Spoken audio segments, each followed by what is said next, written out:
Let's start Mauryan empire.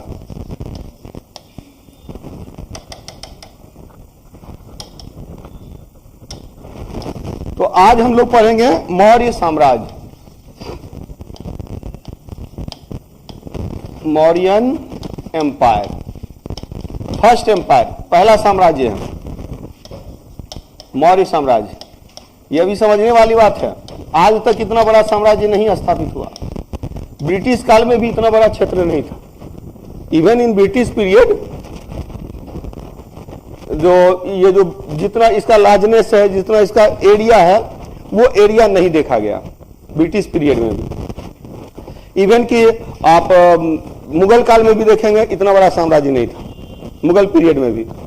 Akbar का शासन जो है अफगानिस्तान से लेकर के और दक्कन तक था, दक्कन से नीचे नहीं गया। हाँ, औरंगजेब ने एक प्रयास किया दक्षिण भारत में जाने का, लेकिन दक्षिण में उसने अपनी शक्ति को बर्बाद किया।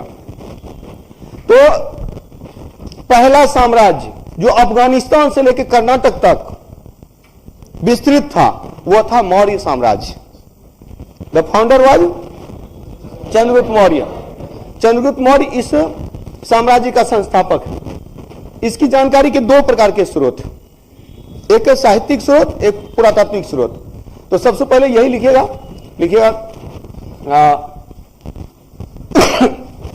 फ्रॉम 323 BC टू 323 ईसा पूर्व से 185 ईसा पूर्व के मध्य। From 323 BC to 185 BC। अब देखिए इसमें थोड़ी सी भिन्नता भी रहती है। अगर 322 से स्टार्ट किया जाता तो 184 भी दिया रहता है। कंफ्यूज नहीं करना, वो एक साल का गैप रहता है।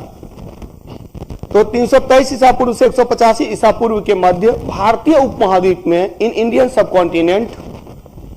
सबकॉन्टिनेंट मौर्य साम्राज्य स्थापित था। Mauryan empire was established. We come to know about this empire through two types of evidences. इस साम्राज्य की जानकारी के दो प्रकार के स्रोत हैं।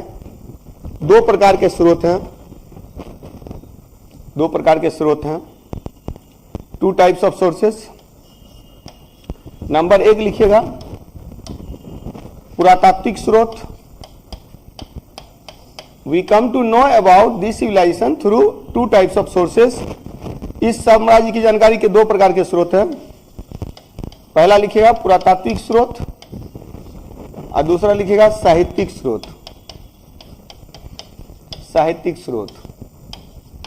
आर्कियोलॉजिकल सोर्सेस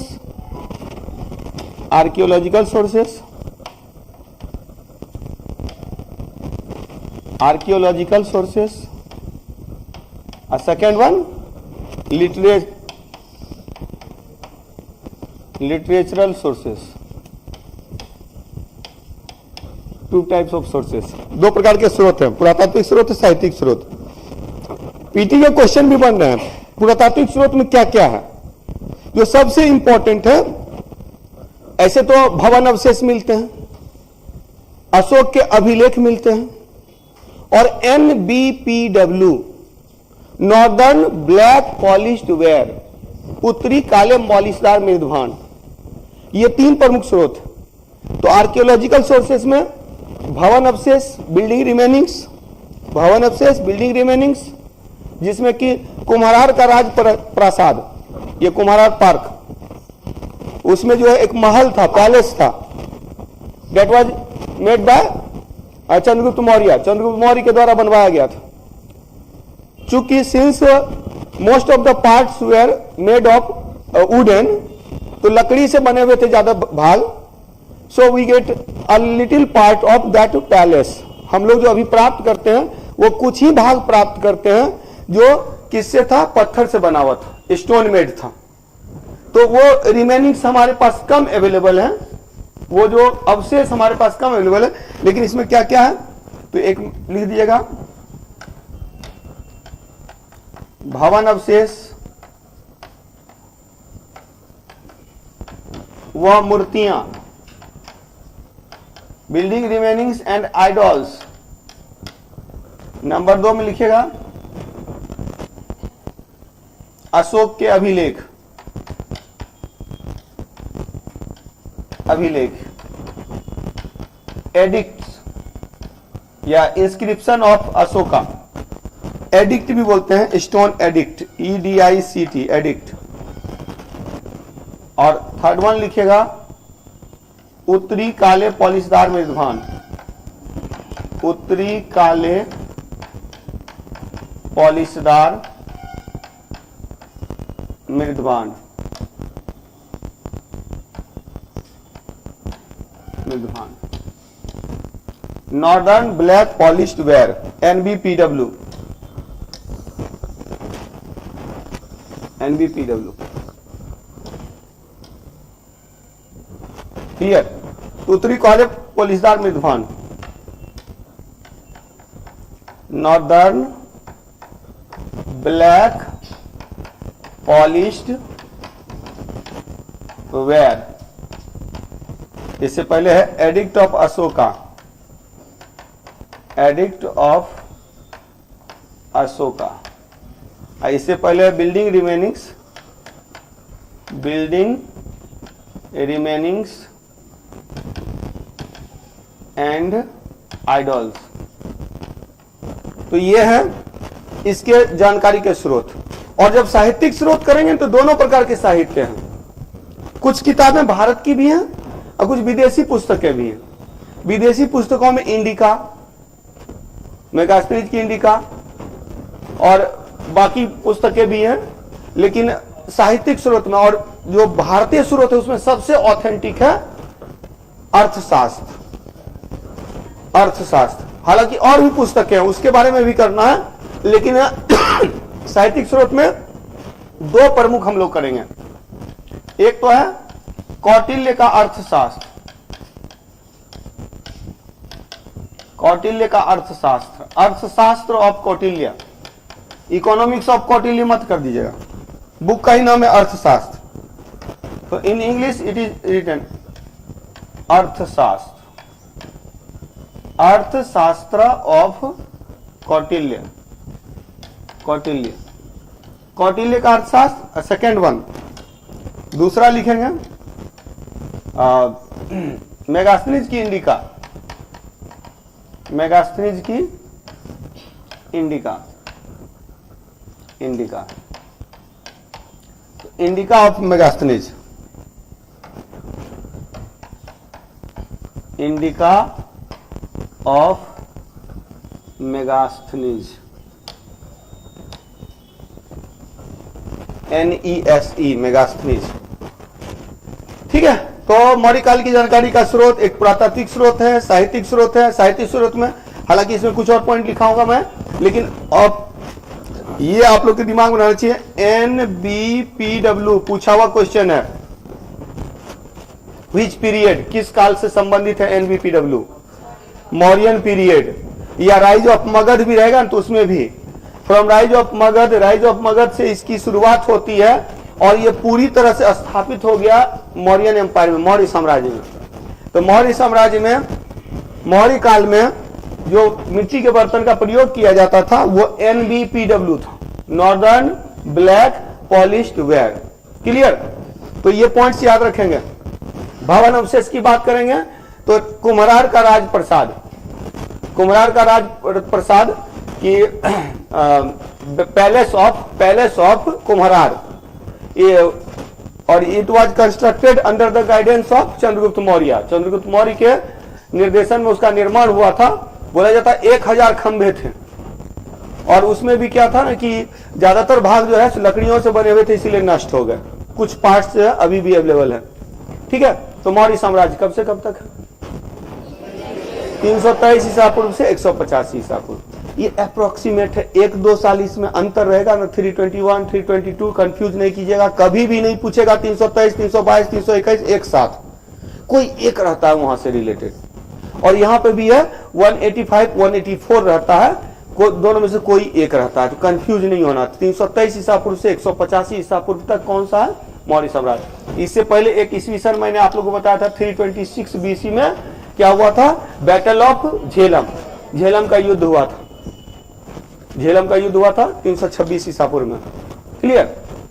चलिए तो देखते हैं, इसमें कुछ पॉइंट्स लिख लीजिएगा, कुछ पॉइंट्स लिख दीजिएगा, लिखिएगा लिखिएगा। मौर्य साम्राज्य की जानकारी का सबसे प्रमाणिक, मौर्य साम्राज्य की जानकारी का सबसे प्रमाणिक पुरातात्विक स्रोत, प्रमाणिक authentic, the most authentic source of information of, most authentic, Maurya साम्राज्य की जानकारी का सबसे प्रमाणिक पुरातात्विक स्रोत, most authentic archaeological sources of information of Mauryan empire is inscription of Ashoka, Ashok के अभिलेख।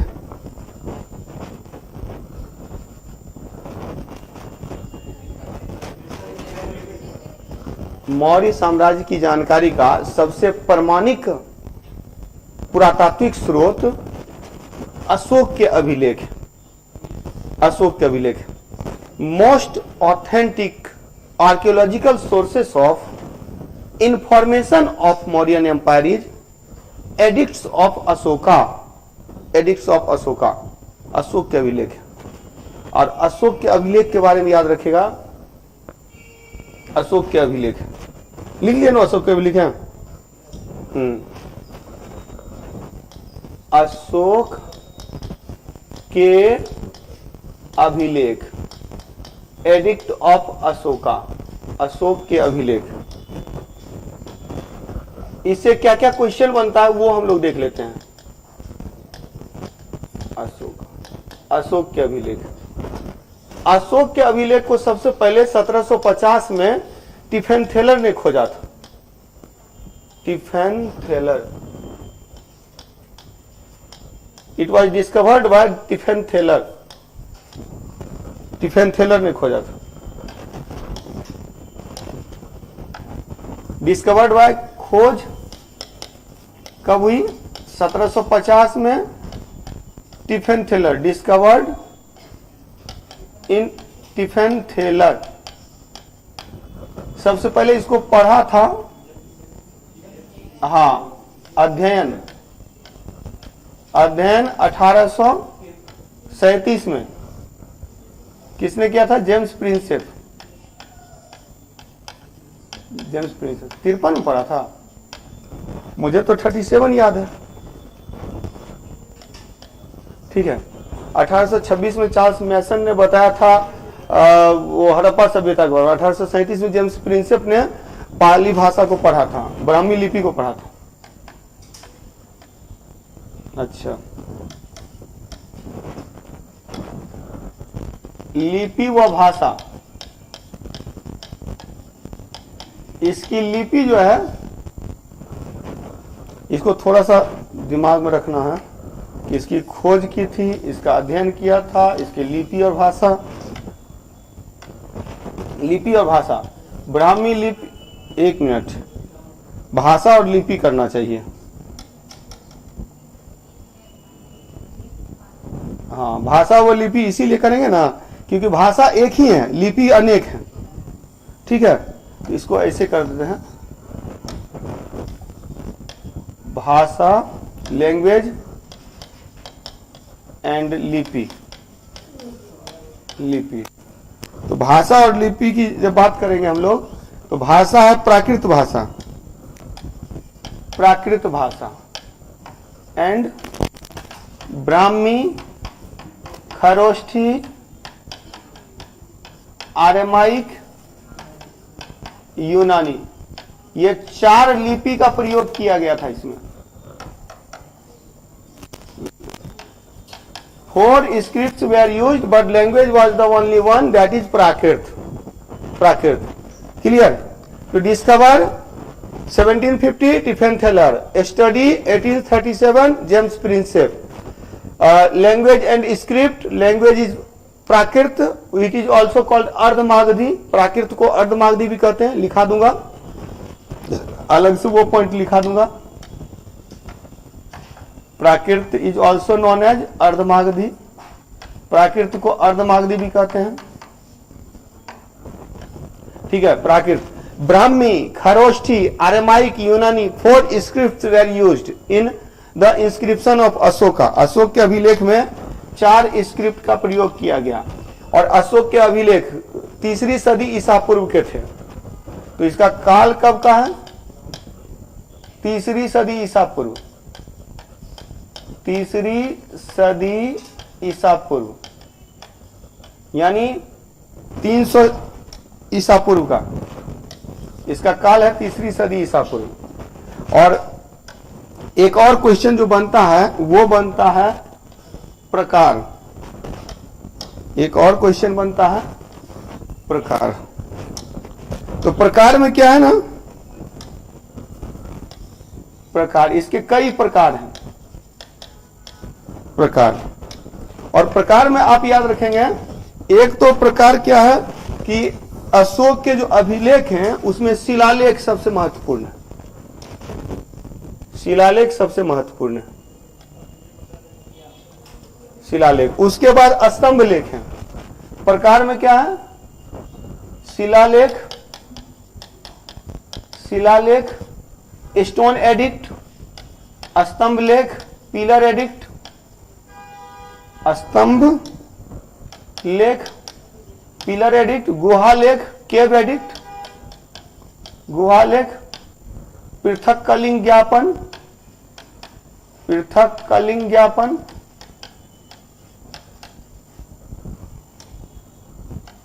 सेपरेट कलिंग स्टेटमेंट, शिलालेख, स्तंभ, बृहत शिलालेख, बृहत स्तंभ लेख, लघु शिलालेख, लघु स्तंभ लेख, गुहालेख और पृथक कलिंग। और दोनों जो है सो शिलालेख भी है ना, ये दोनों में है, बृहत है, great small, great small,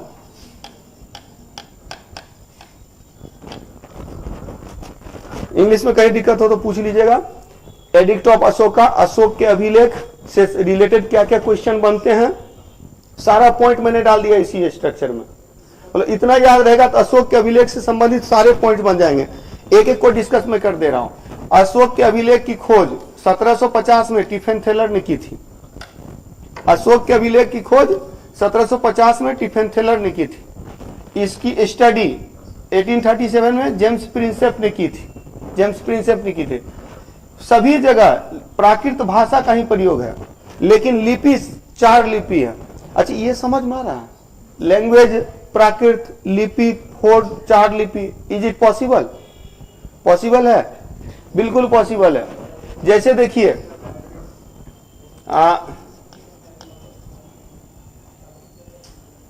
Ram पढ़ता है, राम पढ़ता है, ये रोमन लिपि है और ये देवनागरी लिपि है, लेकिन दोनों हिंदी ही है। ऐसा समझ में? भाषा हिंदी है, भाषा हिंदी है, लेकिन लिपि 2 है, ये रोमन लिपि है और ये देवनागरी लिपि है। वैसे ही भाषा सब जगह एक ही है, प्राकृत है, लेकिन लिपि अलग अलग है। आ गया समझ में? हाँ, यही चीज है, इसीलिए कुछ लोग कंफ्यूज होते हैं। तो 4 लिपि का प्रयोग किया गया। ब्राह्मी लिपि इंडियन रीजन में, इंडिया पाकिस्तान का जो एरिया है वहां खरोष्ठी लिपि, अफगानिस्तान वाले एरिया में अरेमाइक लिपि, और उससे आगे जब जाएंगे तो यूनानी लिपि। अगर नॉर्थ वेस्ट पार्ट रहेगा, उत्तर पूर्वी क्षेत्र आएगा, तो वहां खरोष्ठी लिपि, खरोष्ठी। यानी कि आप जब ये देखेंगे जो मैप में, अगर हाँ मैप में अगर जैसे इंडिया का जो मैप है, इस मैप में अगर देखने का प्रयास करेंगे तो ये इधर का जो रीजन है, ये वाला जो रीजन है, इस रीजन में ब्राह्मी लिपि, ये यहां खरोष्ठी लिपि, ये अरेमाइक यूनानी, यानी इस तरह से 4 लिपि का प्रयोग किया गया। और अशोक के अभिलेख, अशोक के अभिलेख जो है वो 14 बृहत शिलालेख थे। अशोक के 14 बृहत शिलालेख थे काल में, time period 3rd century BC, हाँ 3rd century BC, time period 3rd century BC. Types में यहां याद रखेंगे, ये स्टोन एडिक्ट है, स्टोन एडिक्ट है, ये पिलर एडिक्ट है, पिलर स्तंभ बनाकर पिलर एडिक्ट है, ये केव एडिक्ट है, गुहालेख केव एडिक्ट है, और ये है separate Kalinga statement, Kalinga statement, separate Kalinga statement. Clear? कोई डाउट?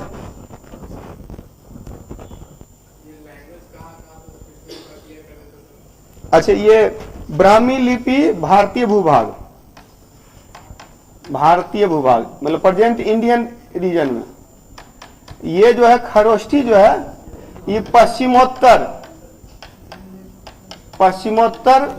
भारत, पश्चिमोत्तर भारत मतलब ये कह सकते हैं मध्य पूर्वी भारतीय भूभाग, मध्य पूर्वी भारतीय भूभाग में ब्राह्मी लिपि, मध्य पूर्व में, मध्य और पूर्व में ये इधर, और पश्चिमोत्तर में नॉर्थ ईस्ट में, नॉर्थ ईस्ट नॉर्थ वेस्ट, पश्चिमोत्तर नॉर्थ वेस्ट में खरोष्ठी। आरमाइक जो है ये अफगानिस्तान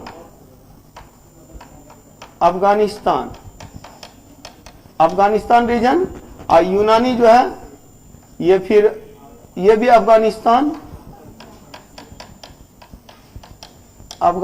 और ईरान वाला जो क्षेत्र है उधर, अफगानिस्तान ईरान वाले क्षेत्र में अरमाइक यूनानी लिपि का प्रयोग किया गया। ब्राह्मी मध्य पूर्वी भारतीय भूभाग जो वर्तमान भारतीय भूभाग है, यानी पंजाब से इधर का एरिया, पंजाब के ईस्ट वाला एरिया, मगध तक का एरिया, साउथ इंडिया का एरिया, उन सब जगह ब्राह्मी मिलता है। And Brahmi script was red by James Prinsep. James Prinsep ने जो पढ़ा था ना, वो ब्राह्मी लिपि को ही पढ़ा था,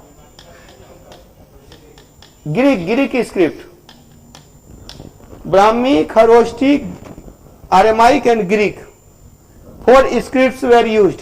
चारों स्क्रिप्ट का प्रयोग किया गया, चारों लिपि का प्रयोग किया गया अशोक के अभिलेख इन अशोका एडिक्ट। क्लियर? क्या देखिए क्या अभिलेख में, इन तीनों में बता रहे हैं, अभी वो बताया कहां, ठीक है बता रहा हूं। अच्छा, इसमें देखिएगा खरोष्ठी लिपि जो था ना, Kharosthi script was written right to left, right to left, right से लेफ्ट जो है खरोष्ठी लिपि लिखी गई, बाकी जितनी लिपियां हैं वो लेफ्ट टू राइट। हाँ, फारसी इसी से निकला है ना, उर्दू फारसी खरोष्ठी से ही निकला है, ब्राह्मी से संस्कृत निकला है, मतलब कि जो हिंदी संस्कृत का जो विकास हुआ, हालांकि इसको ये मत कहिए, संस्कृत तो वैदिक संस्कृत सबसे पुराना है, उसी से ब्राह्मी का विकास हुआ, तो वैदिक संस्कृत से ब्राह्मी का विकास हुआ। और खरोष्ठी वाला जो क्षेत्र है वो पाकिस्तान भारत वाला एरिया जो है, तो उधर क्या है कि उसमें खरोष्ठी लिपि का विकास हुआ। और यूनानी इफेक्ट जो था, अच्छा एक चीज और है, खरोष्ठी लिपि का विकास जो हुआ ना, उसमें बहुत बड़ा योगदान ईरानी आक्रमण का है। ईरान का जो आक्रमण हुआ था ना दारा प्रथम का, तो उसके प्रभाव में खरोष्ठी लिपि का विकास हुआ, ये ध्यान में रखें। हाँ, फारसी दाएं से बाएं होता है, तो खरोष्ठी पर प्रभाव है, बाकी ये तो यूनानी पता ही है, अंग्रेजी वाला, तो ये सब, तो बाकी सब बायां से दायां है, केवल दायां से बायां कौन है? खरोष्ठी। पूछा हुआ क्वेश्चन, हाँ ये पूछा हुआ क्वेश्चन है, तो ये दिमाग में रखेंगे, खरोष्ठी लिपि दाएं से बाएं लिखा जाता है, Kharosthi script is written from right to left. Clear? अब यहां देखिए, शिलालेख, स्तंभ लेख, गुहा लेख, पृथक कलिंग ज्ञापन, इसमें फर्क क्या है? मौर्य काल की जानकारी का सबसे महत्वपूर्ण प्रमाणिक स्रोत अशोक के अभिलेख हैं। अशोक के अभिलेख की खोज 1750 में टिफेन थेलर ने की थी, 1837 इसको पढ़ा था जेम्स प्रिंसेप ने, ब्राह्मी लिपि को पढ़ा था जेम्स प्रिंसेप ने। इस अशोक की लिपि में प्राकृत भाषा का प्रयोग किया गया। ब्राह्मी, खरोष्ठी, आर्यमाइक, यूनानी लिपि का, चारों लिपि का प्रयोग किया गया। अशोक के अभिलेख 3री सदी ईसा पूर्व के हैं। अशोक के अभिलेख को कई भागों में बांटा गया। सबसे मुख्य लिख लिया नहीं है। अब देखिए, अब वो एक पॉइंट याद रखिएगा, प्राकृत को अर्धमागधी भी कहते हैं। ये जो शिलालेख है ना, शिलालेख, तो शिलालेख के बारे में याद रखिएगा। बड़ा सा पत्थर पर लिख दिया, बड़ा सा पत्थर है, इस पर लिख दिया गया और इस पर जो बातें ली गई 1 2 3 4 5 6 7 8 9 10 11 12 13 14, जो बृहद शिलालेख है ना, बृहद शिलालेख में 14 बातें हैं। हाँ, बृहद शिलालेख में, शिलालेख 2 प्रकार का है। एक क्या है, बृहद शिलालेख, और एक लघु शिलालेख। तो लघु शिलालेख में कोई क्लियर नहीं है कि कितनी बातें हैं, कहीं 1-2 बातें, कहीं 2-3 बातें, अलग अलग है। लेकिन बृहद शिलालेख, इसमें 14 बातें हैं, 14 जो स्टेटमेंट्स हैं, इसीलिए इसको 14 बृहद शिलालेख बोलते हैं। लोग कंफ्यूज करते हैं। स्टोन एडिक्ट जो है, स्टोन एडिक्ट, इसमें large stone edict, large stone edict 14 है। 14 मतलब कि in each stone edict there are 14 matters, 14 बातें हैं, इसीलिए इसको कहा गया 14 बृहद शिलालेख। तो जो 14 बृहद शिलालेख है, देखिए, एक तो शिलालेख है जो पत्थर पर लिखा गया है, और एक स्तंभ लेख है। जो स्तंभ लेख है, यहां समझना ज्यादा है। स्तंभ बना करके इस पर लिख दिया गया 1 2 3 4 5 6 7, यानी कि बड़े स्तंभ पे 7 बातें हैं, बड़े शिलालेख पर 14 बातें हैं। लार्ज स्टोन एडिक्ट में 14 मैटर्स हैं और लार्ज पिलर एडिक्ट में 7 मैटर हैं। ये एक पॉइंट दिमाग में रखना है। और ये 14 बृहद शिलालेख, 14 large stone addicts where found in 8 places, 8 स्थान पर पाया गया। शाहबाजगढ़ी, मानसेहरा, कालसी, सोपारा, ये जूना नहीं, गिरनार, जूनागढ़, गिरनार, सोपारा, एरगुडी, धौली, जौगढ़, 8 जगहों से मिलता है। तो लिखिएगा, अशोक के 14 बृहद शिलालेख, 14 large stone edicts of Ashoka. Ashok के 14 बृहद शिलालेख 8 स्थानों से प्राप्त होते हैं, 8 स्थानों से प्राप्त होते हैं। अशोक के 14 बृहद शिलालेख 8 स्थानों से प्राप्त होते हैं। 14 stone edicts of, large stone edicts of Ashoka where found in 8 places, 8 स्थानों से प्राप्त होते हैं। नंबर 1 लिखिएगा, शाहबाजगढ़ी, शाहबाजगढ़ी। नंबर 2 लिखिएगा, मानसेहरा। नंबर 3 में लिखिएगा, कालसी। नंबर 4 में लिखिएगा, जूनागढ़। नंबर 6 में सोपारा। नंबर 5 में सोपारा। नंबर 6 एरगुडी, एरगुडी। उसके बाद धौली, जौगढ़। तो there are 14 large stone edicts which were found in 8 places, 8 स्थानों पर प्राप्त होता है। कहां कहां? शाहबाजगढ़ी, मानसेहरा, कालसी, जूनागढ़, सोपारा, एरगुडी, धौली, धौली,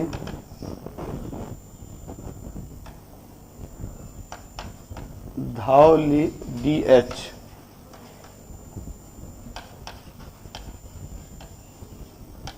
और जौगर,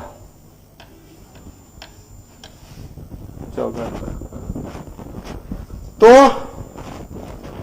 8 स्थानों से मिला है। इसका मतलब समझ में आया? 14 बातें हैं, 8 स्थानों से मिला। लोग इसमें भी कंफ्यूज रहते हैं। 14 बृहत शिलालेख सोचते हैं 14 जगह से मिला होगा। 14 बातें हैं, इसलिए 14 बृहत शिलालेख 8 स्थानों से प्राप्त होता है। शहबाजगढ़ी, पेशावर जिला पाकिस्तान। मानसेहरा, हजारा जिला पाकिस्तान। शहबाजगढ़ी, पेशावर जिला पाकिस्तान। मानसेहरा, हजारा जिला पाकिस्तान। कालसी, देहरादून उत्तराखंड। कालसी, देहरादून उत्तराखंड। जूनागढ़, सौराष्ट्र गुजरात। सोपारा, महाराष्ट्र। एरगुडी, आंध्र प्रदेश।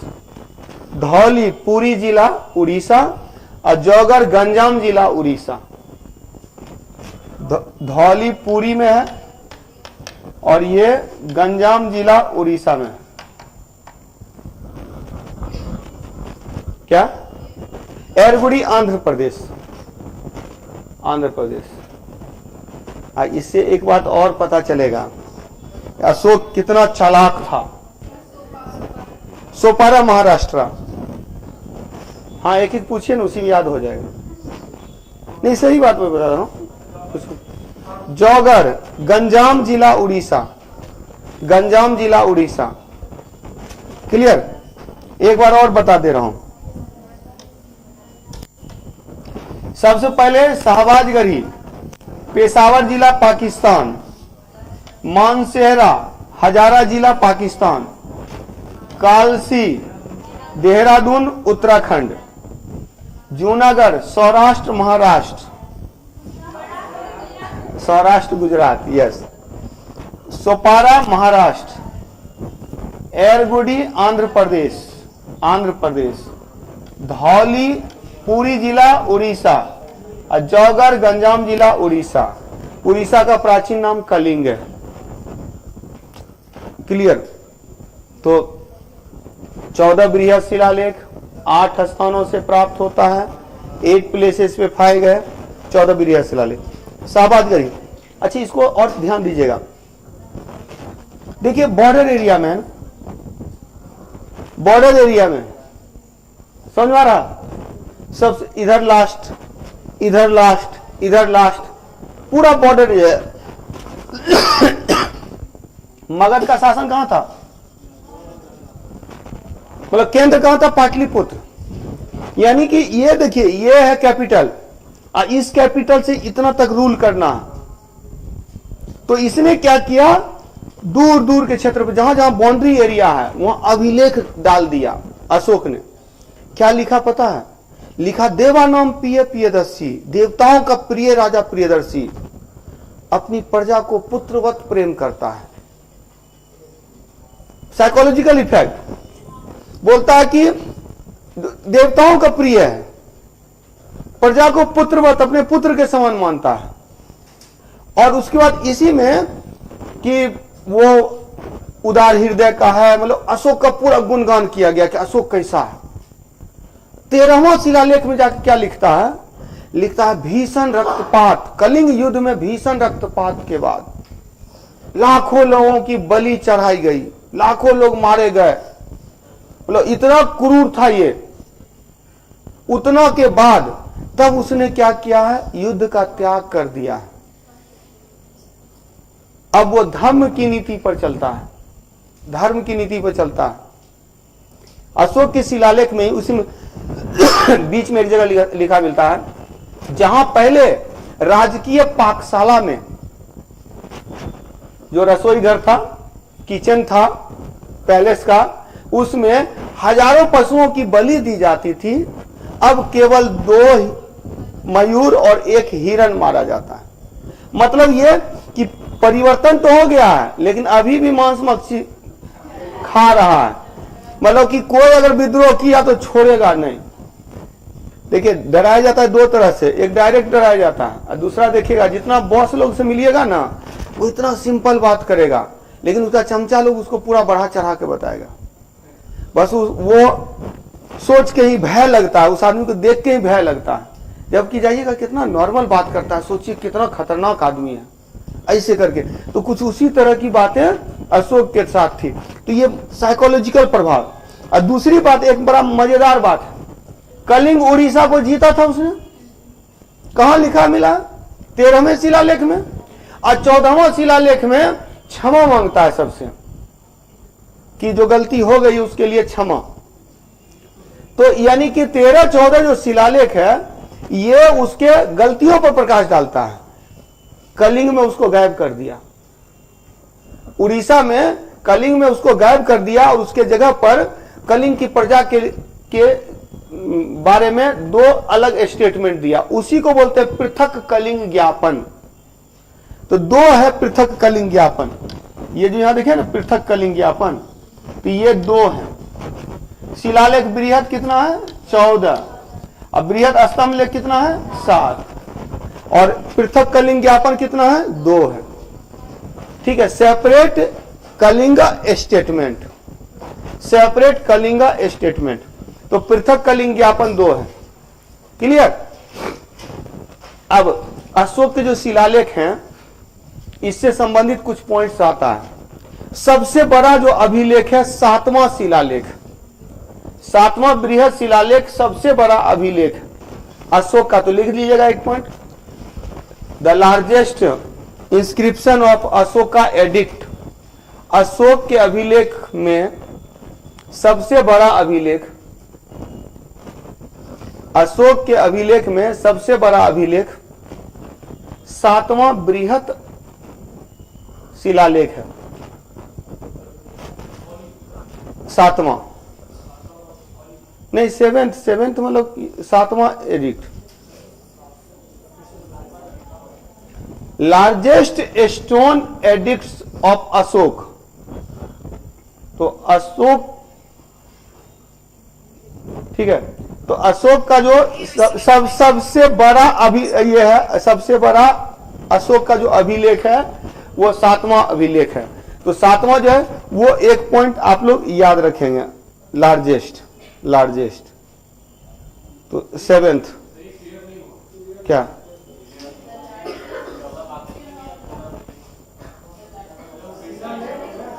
अशोक का सबसे बड़ा अभिलेख, सबसे बड़ा अभिलेख, एक मिनट मैं बता दे रहा हूं।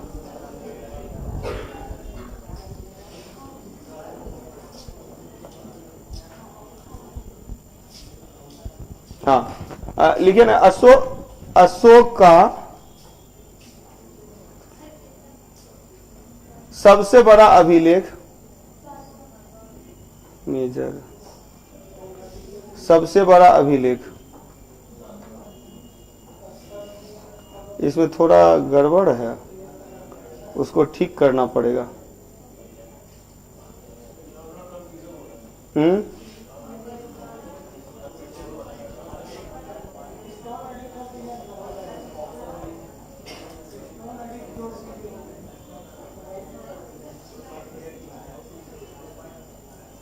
स्टोन एडिक्ट कर दें।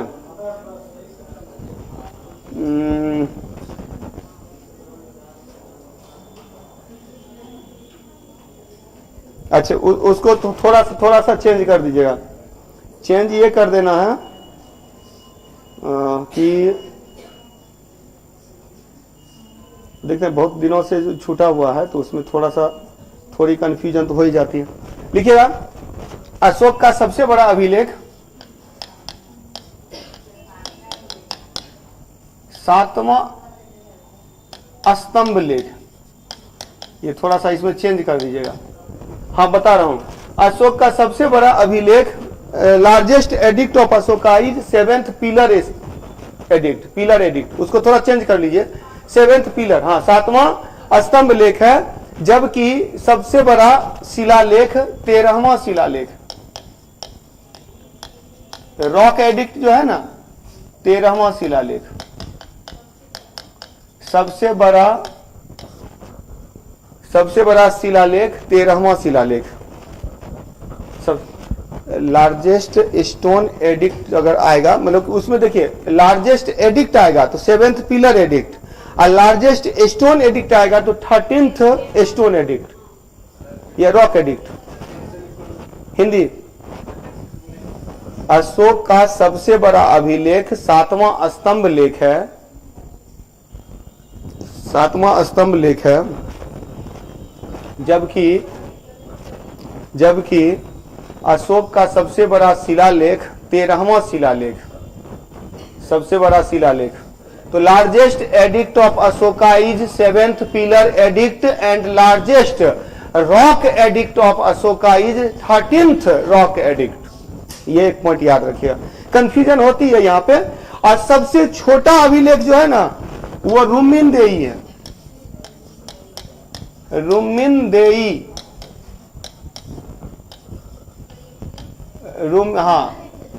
रुमिनदेई, ये जो है ना स्मॉल रॉक एडिक्ट है, स्मॉल रॉक एडिक्ट।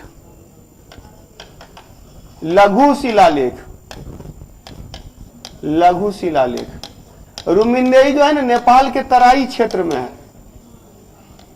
नेपाल के तराई क्षेत्र में, in the Terai region of Nepal, Rummindei is the smallest stone edict of Ashoka. Ashok का सबसे छोटा रॉक एडिक्ट, स्टोन एडिक्ट, लघु शिलालेख कौन सा है? रुमिनदेई है, रुमिनदेई है। और इसमें कर प्रणाली का वर्णन है। Taxation system was described here, taxation system,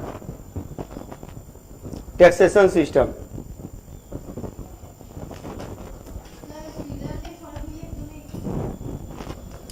जब अभिलेख बोलते हैं तो उसमें सब आ जाता है, और उसमें जो पत्थर पर लिखा हुआ है तो वो शिलालेख, जब वो दीवार पर लिखा हुआ है तो स्तंभ लेख, जब वो गुफा में लिखा हुआ है तो गुहा लेख। ठीक है, यही 3 प्रकार है। और उसी में एक चौथा प्रकार मैंने बताया, 14 बृहद शिलालेख में से 2 बातें हटा दी गई, कलिंग के लिए स्पेशल लिखी गई, उसको पृथक कलिंग ज्ञापन कहते हैं। क्लियर? अब देखिए कर प्रणाली, इट वॉज डन 1:6 to 1/8। मतलब रुमिनदेई में जब रुमिनदेई की यात्रा किया था अशोक ने, तो अशोक ने क्या किया था, रुमिनदेई में अपने कर को 1/6 से 1/8 कर दिया। मतलब जनरल जो टैक्स था 1/6 कलेक्ट किया जाता था मौर्यन पीरियड में। मौर्यन पीरियड का लैंड रेवेन्यू जनरली 1/6 होता था, लेकिन ये 1/6 से 1/8 कर दिया गया था रुमिनदेई में। रुमिनदेई में 1/4 से 1/6 तक कर वसूला गया है, जिसके प्रमाण मिलते हैं प्राचीन भारत में। और मध्यकालीन भारत में आइएगा तो 1/3 33% ले लेते थे सल्तनत काल, मुगल काल में 33%, जबकि प्राचीन भारत में 1/4 से 1/6 एक जनरल था, उसी पर 1/8 कर दिया था रुमिनदेई में अशोक ने। अच्छा, अशोक का नाम, अशोक केवल 4 अभिलेख में मिलता है, तो लिखिएगा अशोक नाम केवल 4 अभिलेख में प्राप्त होता है। Ashok name was found in the 4 scripts, Gurjara, Nittur, Udegolam, Maski, Maski. तो Ashoka name was found, Ashoka name was found in 4 edict of Ashoka, Gurjara edict, Nittur edict, Udegolam edict और मास्की एडिक्ट कि 4 अभिलेख में अशोक का नाम अशोक प्राप्त होता है। बाकी सारे अभिलेख में अशोक का नाम है देवानाम पियदस्सी, देवानाम पियदस्सी। तो याद रखिएगा, अशोक के अभिलेखों में अशोक का नाम देवानाम पियदसी प्राप्त होता है। Only 4 addict says that he was Ashoka, वो अशोक था। बोला जाता है उसकी जन्म जब हुई तो इसकी माता शोक रहित हो गई, अशोक हो गई, तो इसीलिए उसका नाम अशोक पड़ गया, तो Ashok. Remaining all the edicts says that Ashoka's name was Devanam पियदसी।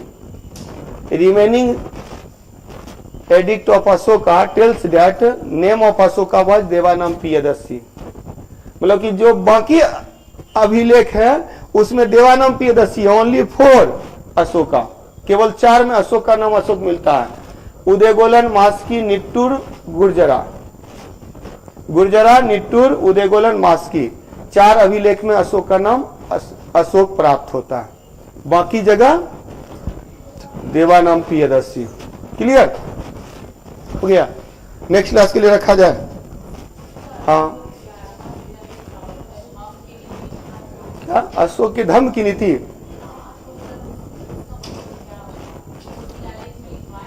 धर्म का मतलब धर्म। एक्चुअली अभी अशोक नहीं पढ़े हैं, अशोक जब पढ़ेंगे ना तो वहां बताऊंगा मैं। अभी तो मैं केवल बता रहा हूं, मौर्य काल का इंट्रोडक्शन दे रहा हूं।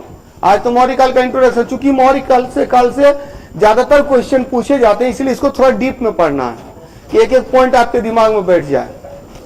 चलिए ठीक है, इतना ही रखा जाए।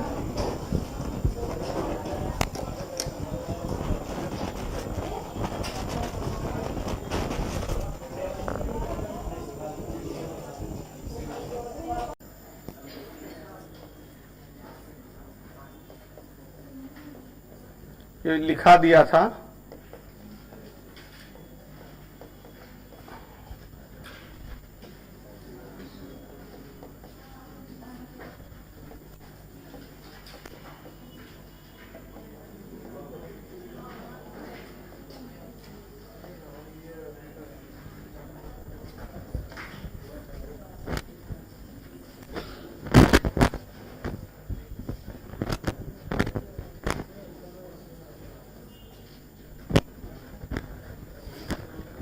तो मौर्य साम्राज्य हम लोग पढ़ रहे हैं। और मौर्य साम्राज्य में मैंने बताया था कि मौर्य साम्राज्य का संस्थापक, founder of Mauryan empire was Chandragupta Maurya. Bindusara was the successor of Chandragupta Maurya. Chandragupta Maurya का उत्तराधिकारी बिंदुसार था, and successor of Bindusara is Ashok. After killing his brother he became ruler, मतलब अपने भाई को मार करके यह शासक बना था। और इसके बाद इसके सक्सेसर है as the successor of Ashoka, Ashok के उत्तराधिकारी के रूप में decline of Mauryan empire, Maurya साम्राज्य का पतन हो जाता है। एन एम्पायर वॉज एस्टेब्लिश्ड, एक साम्राज्य की स्थापना की गई, दैट वॉज मौर्यन एम्पायर, वह मौर्य साम्राज्य था।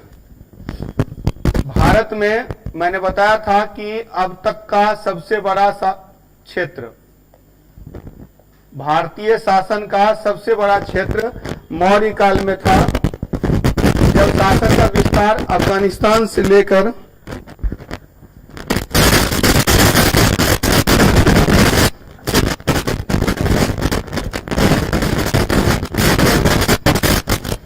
क्या हो रहा है? हाँ? किससे?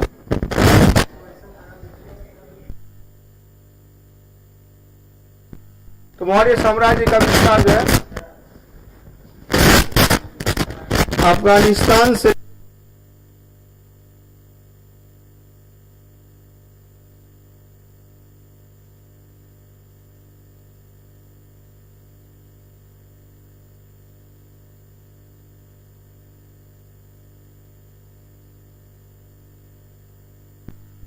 से लेकर के कहां तक था? कर्नाटका तक। तो अफगानिस्तान से लेकर कर्नाटक तक मौर्य साम्राज्य का विस्तार है।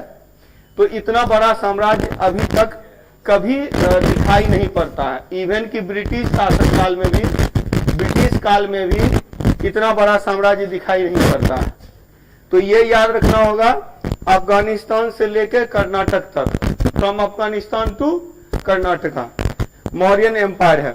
और जो Chandragupta Maurya was the founder 323 to 299 BC ईसा पूर्व।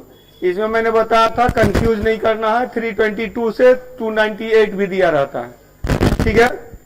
ये 299 BC टू 273 BC, 299 ईसा पूर्व से 273 ईसा पूर्व। यहां है 269 BC टू 232 BC, और ये 232 BC टू 185। तो ये टाइम पीरियड है। तो पहले तो याद रखना होगा 323 BC to 185 BC it was the time period of Mauryan empire. Maurya साम्राज्य का शासन काल 323 ईसा पूर्व से 185 ईसा पूर्व है। ये एक सिंपल क्वेश्चन पूछा जा सकता है कि what is the time period of Mauryan empire. Maurya साम्राज्य का काल कब से कब तक है? 323 ईसा पूर्व से 185 ईसा पूर्व। क्लियर।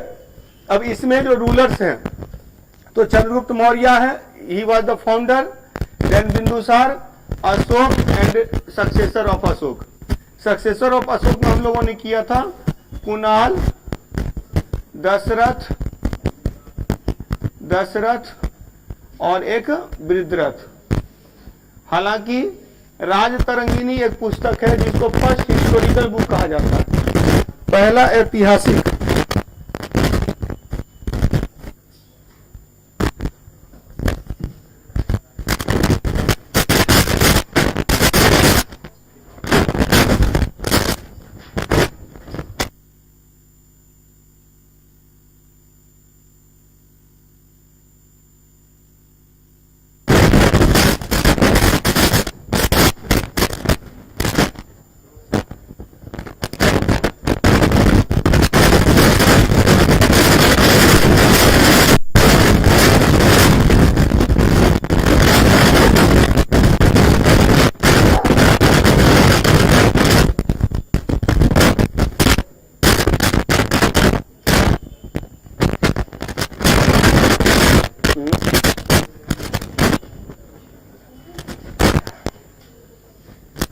तो पहला ऐतिहासिक ग्रंथ भारत से संबंधित कौन सा है? राजतरंगिनी है। और राजतरंगिनी में चर्चा मिलती है, राजतरंगिनी में चर्चा मिलती है कि अशोक के बाद कश्मीर का शासक जालौक हुआ था। अशोक के बाद जालौक हुआ था। मौर्यन एम्पायर पीरियड कब से कब तक? 323 BC टू 185 BC। और इसमें फर्स्ट रूलर कौन है? चंद्रगुप्त मौर्य। तो चंद्रगुप्त मौर्य के बारे में लिखेगा, पॉइंट लिखेगा।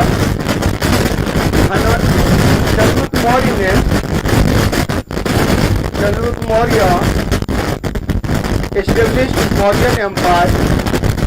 चंद्रगुप्त मौर्य ने घनानंद के शासन का अंत कर Chandragupta Maurya established Mauryan empire after ending the rule of Ghanananda. तो घनानंद के शासन का अंत करके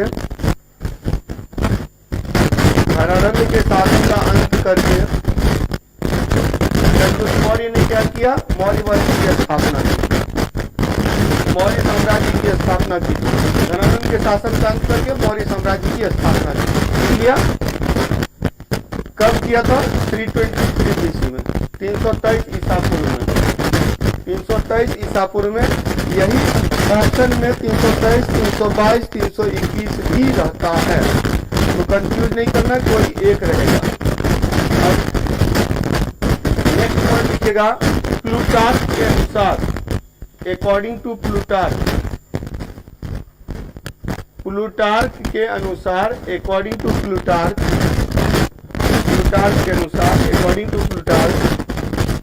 with the help of 6 lakh military, तो 6 लाख की सेना का गठन कर प्लूटार्क के अनुसार 6 लाख की सेना का गठन कर सेंड्रोकोट्टस ने संपूर्ण जम्बू द्वीप को रौंद दिया। जम्बू द्वीप to with the help of this last Sendrocotters won the whole area of Jambu Dweep. Sendrocotters won the Jambu Dweep. तो जम्बू द्वीप को रौंद दिया। प्लूटार्क के अनुसार सेंड्रोकोट्टस ने 6 लाख की सेना गठन करके सेंड्रोकोट्टस ने संपूर्ण जम्बू द्वीप को रौंद डाला। दैट मीन्स कि ये जो विशाल साम्राज्य था, ये जो विशाल साम्राज्य था अफगानिस्तान से लेकर के कर्नाटक तक, इस विशाल साम्राज्य की स्थापना चंद्रगुप्त मौर्य ने की। आप देखेंगे कि इस विशाल में कोई युद्ध नहीं था। इसके समय में 2 विद्रोह हुए थे जिसे उसने दबाया।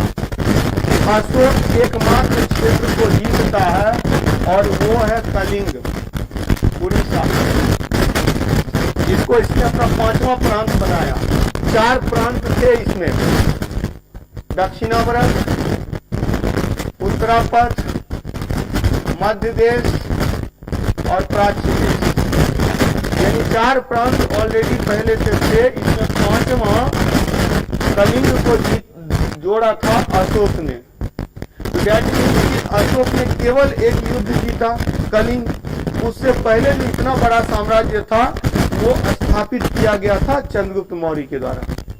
एक विशाल साम्राज्य की स्थापना किसने किया था? चंद्रगुप्त मौर्य ने किया। तो चंद्रगुप्त, और इसकी जानकारी यूनानी इतिहासकार भी देते हैं। तो हमारे लिए सबसे इंपॉर्टेंट है चंद्रगुप्त मौर्य। धनानंद के शासन का अंत करने के लिए, to end the rule of Dhanananda, Dhanananda के शासन का अंत करने के लिए चंद्रगुप्त मौर्य ने धनानंद के शासन का अंत करने के लिए चंद्रगुप्त मौर्य ने क्या किया था? तो सिकंदर से भी हेल्प लेने का प्रयास किया, सिकंदर से भी मदद लेने का प्रयास किया था। लेकिन जो है तो सिकंदर उससे वाक्पटुता से, बोलने से, जैसे आप किसी से मदद मिल जाएगा तो झुक के जाइएगा ना, और वो गया था सीना तान के मदद मांगने। तो कहने का अर्थ है कि उसका जो व्यवहार था वो सिकंदर को पसंद नहीं आया। अपनी सेना को उसने आदेश दिया कि मारो इसको, पकड़ो मारो, इसी तरह से जान बचाकर भागा था। तो उससे पहले तक चंद्रगुप्त मौर्य का एक ही लक्ष्य था, धनानंद के शासन का अंत करना। लेकिन इस घटना के बाद इसका दूसरा लक्ष्य भी था, यूनानियों को भी भगाना है भारत। तो जब सिकंदर वापस गया था, इस क्षेत्र में सेल्यूकस को गवर्नर बना दिया था, राज्यपाल बना दिया था। इसीलिए after establish the rule in Magadha as Mauryan empire, he won, मतलब ही डिफीटेड सेल्यूकस निकेटर। पहले तो मगध को जीत लिया, मौर्य साम्राज्य की स्थापना कर दी और तब उसको हराया। हालांकि इस पे विवाद है। मुद्रा राक्षस की कहानी मैंने बताया था, जिसमें कि लिखा मिलता है, जिसको ऐतिहासिक नहीं कहानी ज्यादा माना जाता है। जबकि सेल्यूकस निकेटर और चंद्रगुप्त के बीच के युद्ध की चर्चा एक इतिहासकार भी करता है, जिसका नाम है एप्पियानस। भारतीय ग्रंथ पर हम विश्वास न करें, लेकिन इस ग्रंथ पे आपको विश्वास करना होगा, तो यूनानियों ने भी लिखा, क्लियर। और बौद्ध ग्रंथ में भी ऐसा मिलता है। तो दोनों को मिला करके तब माना जाता है कि जब हम लोग चंद्रगुप्त मौर्य की बात करते हैं, when we talk about Chandragupta Maurya, तो 3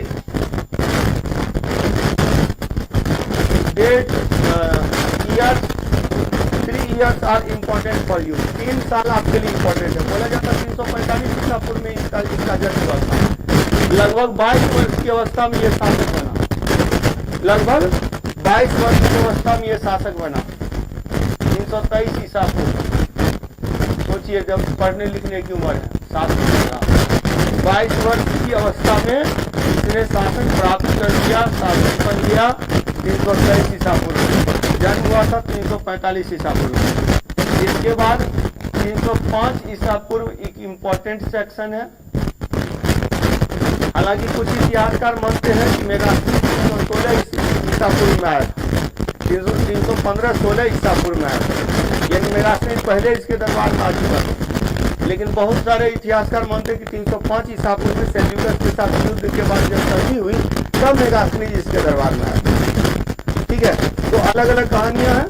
अब एग्जैक्ट उसके बाद यहाँ पर 298 या 299 BC, 299 BC, ये 3 इक्वेशन आपके लिए इंपॉर्टेंट है। 3 years are important for you. इसमें क्या है, इसमें मौर्य साम्राज्य की स्थापना, establishment of Mauryan empire, Maurya साम्राज्य की स्थापना, एकदम ईस्वीसन देखिए याद हो जाना चाहिए। मौर्य साम्राज्य की स्थापना, इस्टेब्लिशमेंट ऑफ मौर्यन एम्पायर। यहाँ क्या है, सेल्यूकस निकेटर पराजित, सेल्यूकस निकेटर पराजित, सेल्यूकस निकेटर वाज डिफीटेड, पराजित। और यहाँ क्या है, मृत्यु, मृत्यु, इसमें भी कहानी है।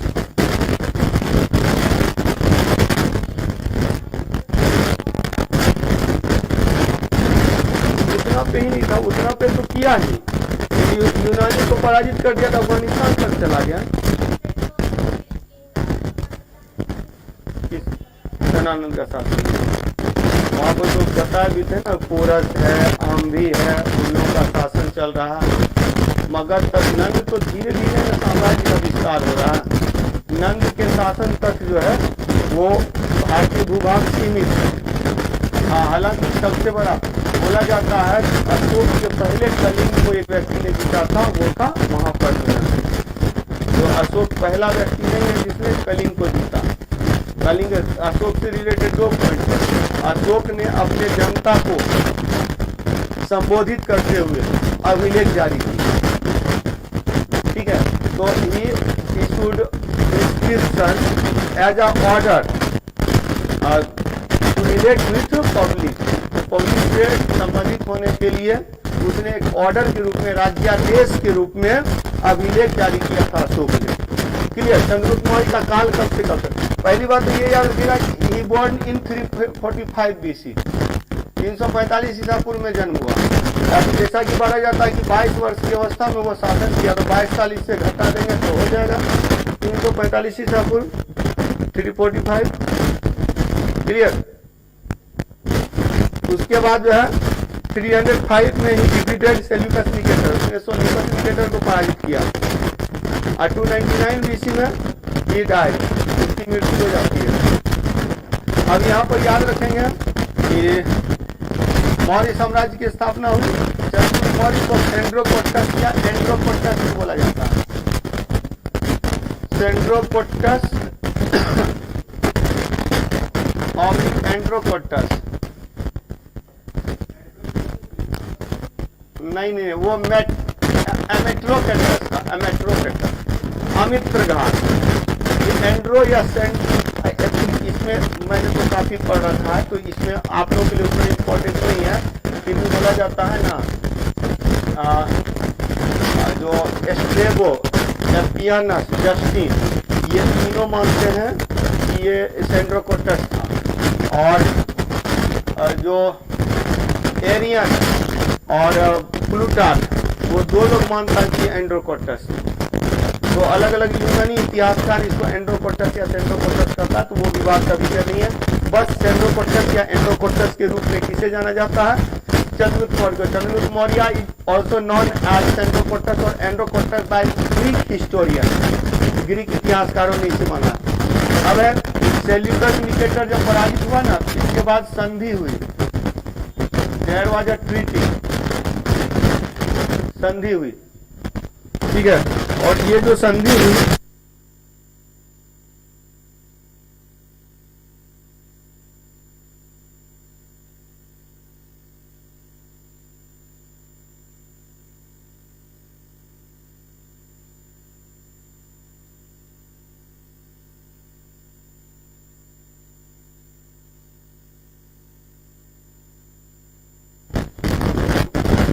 तो यहाँ पर याद रखिएगा कि 305 ईसा पूर्व में Seleucus Nicator, he defeated Seleucus Nicator, there was a treaty, एक संधि हुई, और इस संधि के बाद याद रखेंगे ये जो संधि हुई, इस संधि में के बाद एक तो सेल्यूकस की पुत्री से विवाह हुआ चंद्रगुप्त मौर्य का, ही मैरिड विथ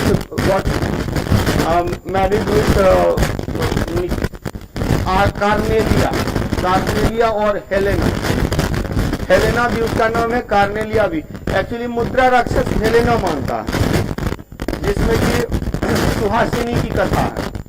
उसमें माना जाता है कि जो हेलेना से विवाह कर लिया तो सुहासिनी नाराज हो जाती है, वो घनानंद से शादी कर लेती है। और दूसरा ये है कि कार्नेलिया से विवाह हुआ, जो कि यूनानी इतिहासकार बोलते हैं। तो उसकी पुत्री कार्नेलिया या हेलेना से विवाह किया चंद्रगुप्त मौर्य ने।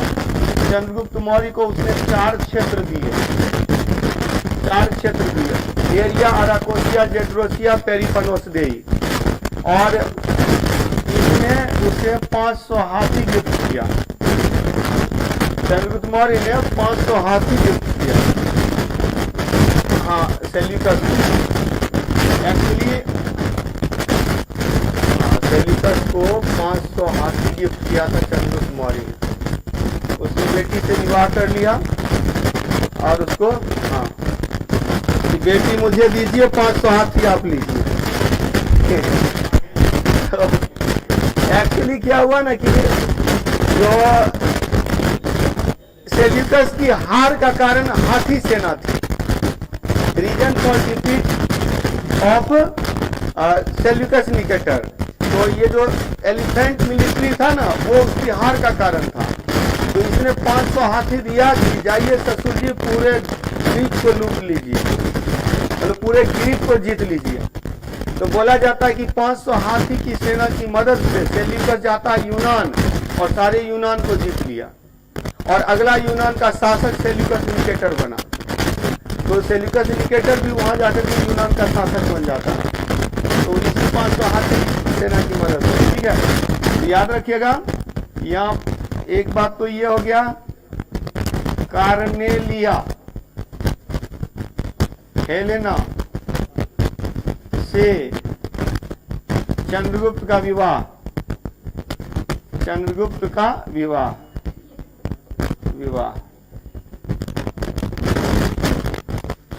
चंद्रगुप्त को 4 क्षेत्र प्राप्त, 4 क्षेत्र प्राप्त, चंद्रगुप्त को 4 क्षेत्र प्राप्त, और सेल्यूकस को 500 हाथी भेंट, ठीक है। ये जो 4 क्षेत्र है वो कौन कौन है? एरिया, अराकोसिया,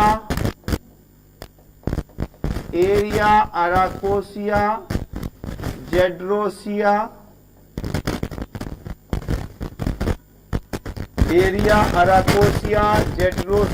एंड पेरिपनोस देई।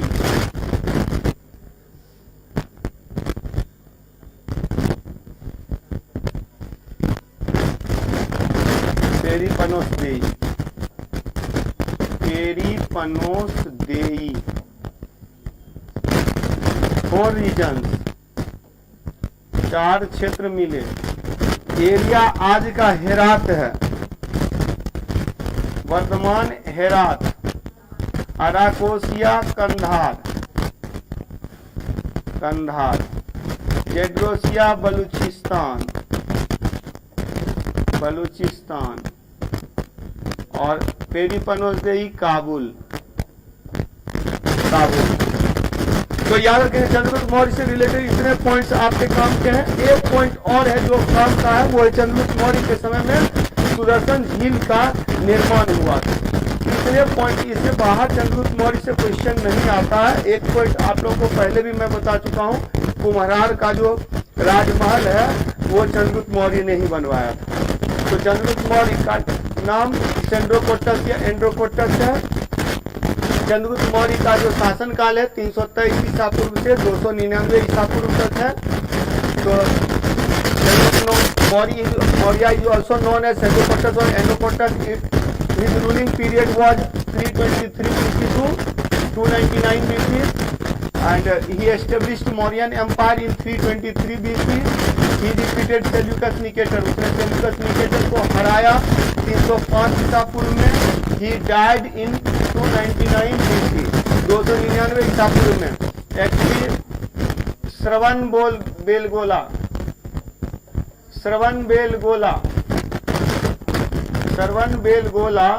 कर्नाटक में, हाँ, में चंद्रगिरी पर्वत पर संलेखना विधि से शरीर त्याग. तो he left his body, his soul left his, मतलब he left his body, उसने अपने शरीर का त्याग किया with sallekhana method. He left his body with sallekhana method. हाँ, संलेखना विधि मैंने बताया था. जैन धर्म में भूखे प्यासे रहकर शरीर त्याग करते हैं, उसको संलेखना या संथारा कहते हैं. जब श्वेतांबर जो श्वेत वस्त्र पहनते हैं वो अपना शरीर त्याग करते हैं तो उसको संथारा कहते हैं. जब दिगंबर जो नग्न रहते हैं वो अपना शरीर त्याग करते हैं तो उसको संलेखना कहते हैं. तो श्रवणबेलगोला में जाकर चंद्रगिरी पर्वत पर संलेखना विधि से शरीर त्याग किया.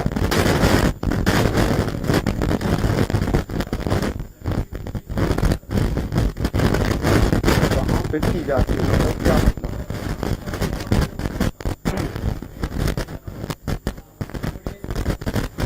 इसका एविडेंस सब जगह मिलता है. कौटिल्य का अर्थशास्त्र में मिलता है कि विशाल महल की स्थापना किया था इसने. तो बहुत सारा वर्णन है उसमें. अशोक के अभिलेखों में भी, अशोक का भी अभिलेख वहाँ है कुम्हार में. वहाँ अशोक का भी जो लघु शिलालेख या मतलब छोटे छोटे शिलालेख या अष्टमलेख तो बहुत जगह मिलते हैं, तो वो वहाँ से भी साफ होता है. तो बहुत सारा एविडेंसेस के आर्कियोलॉजिकल जो सोर्सेस है ना वो टाइम पीरियड निकालता है. वहाँ की जो लकड़ियां हैं उसका जो कार्बन डेटिंग किया गया तो मौर्य काल का प्राप्त होता है. प्लस जो पुस्तकें उस समय की समकालीन पुस्तकें उसमें 1000 स्तंभों वाले महल की चर्चा मिलती है. ठीक है, ज्यादा दिमाग नहीं लगाना, नहीं मजाक नहीं कर रहा हूँ. देखिए इतिहास में बहुत सारे फैक्ट्स हैं. हाँ नहीं, वही बात मैं बता रहा हूँ. ऐसे एविडेंस की जगह तो हर चीज का एविडेंस होगा, या तो आर्कियोलॉजिकल होगा या तो लिटरेचर होगा. अब इसमें है कि जितने फैक्ट्स हैं सबका एविडेंस खोजने जाइएगा तो फिर दिक्कत हो जाएगी. इसलिए जितना मिल रहा है ना उतना को दिमाग बैठाइए, उस पर ज्यादा नहीं सोचना. बस चंद्रगुप्त इसका इतना काल उसने एक राजमहल बनाया वो है, तो जो कहानियां दिमाग बैठती जा रही उतने पर करते हैं. नहीं तो पता चला हिस्ट्री से भी PhD होता है. चलिए देखिए, तो चंद्रगुप्त मौर्य से रिलेटेड इतना पॉइंट आपको दिमाग में रखना है. 323 ईसा पूर्व में इसने मौर्य साम्राज्य की स्थापना की. सेल्यूकस निकेटर को कब हराया? 305 ईसा पूर्व में. 299 में इसकी मृत्यु हो जाती है. एक्चुअली 299 में घटना घटती है, मगध में अकाल पड़ गया, ड्रॉट इन मगध. और इसी में मैंने बताया था कि भद्रबाहु के नेतृत्व में, in the leadership of Bhadrabahu, तो some people went to south, दक्षिण चले गए. और Chandragupta Maurya was also in that group. उस ग्रुप में चंद्रगुप्त मौर्य भी था. इसने अपना राजपाट दे दिया बिंदुसार को, बेटे को दे दिया. He made his son the successor, अपना उत्तराधिकारी बना दिया कि अब संभालो, अब मैं चला. और चला जाता है. और वहीं श्रवणबेलगोला में एक पर्वत पर इसने शरीर त्याग किया. उस पर्वत का नाम भी इसी के नाम पर चंद्रगिरी पर्वत पर, ठीक है, चंद्रगुप्त के मौर्य के नाम पर. और सेल्यूकस के साथ जो संधि हुई, इस संधि की चर्चा, that treaty was described only one historian, by only one historian, that is Appianus. Appianus के द्वारा इसकी चर्चा की गई.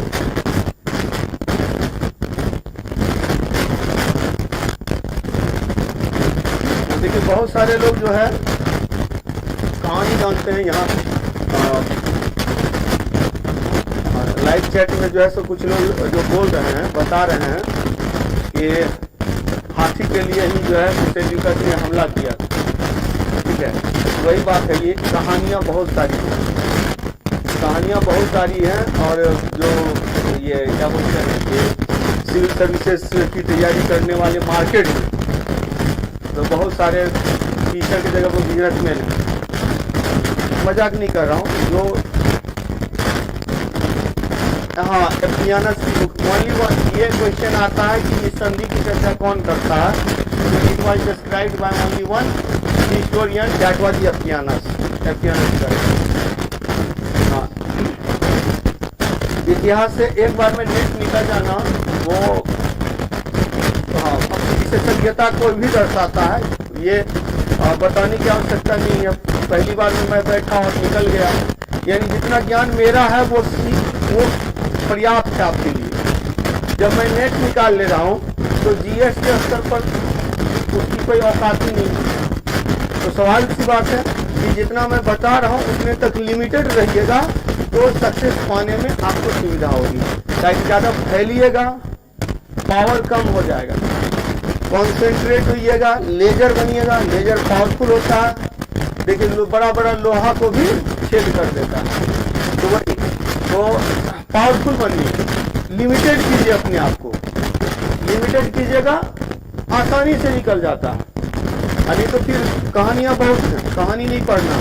क्लियर, सब दिमाग बैठ गया। चंद्रगुप्त मौर्य से रिलेटेड इतने पॉइंट्स। अब इसके बाद हम लोग देखते हैं चंद्रगुप्त मौर्य के बाद आया, हाँ लिखिएगा, एक पॉइंट लिखिएगा। चंद्रगुप्त मौर्य के शासन काल में, in the tenure period of Chandragupta Maurya, Chandragupta Maurya के शासन काल में,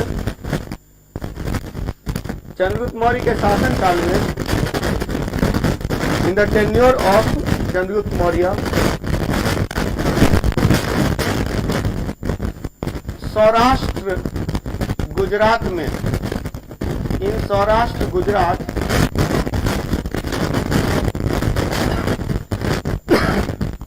Sudarshan lake was constructed, Sudarshan झील का निर्माण करवाया गया, सुदर्शन झील का निर्माण करवाया गया। Sudarshan lake was constructed, Sudarshan झील का निर्माण करवाया गया। कौन? हाँ, सुदर्शन झील बता रहे हैं, सुदर्शन झील का निर्माण करवाया गया था। कहाँ? सौराष्ट्र में। सौराष्ट्र कहाँ? गुजरात में। और उस समय सौराष्ट्र का गवर्नर पुष्यगुप्त था। तो लिख लीजिएगा, सुदर्शन झील के निर्माण के समय, during the construction of Sudarshan lake, Sudarshan झील के निर्माण के समय, during the construction of Sudarshan lake,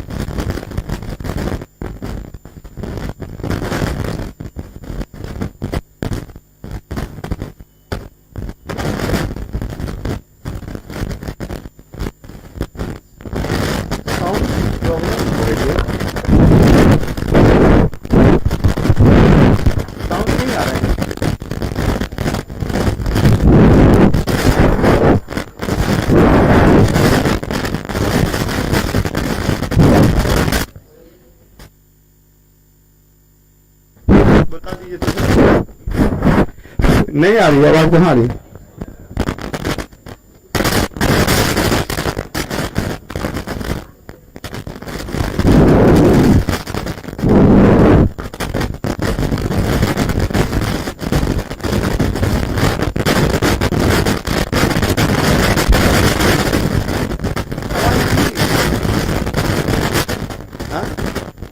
आवाज आ रही है?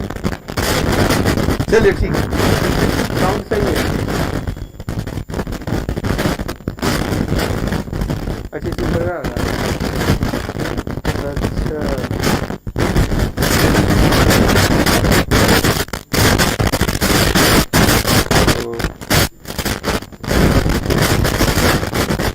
तो साउंड कम हो रही है।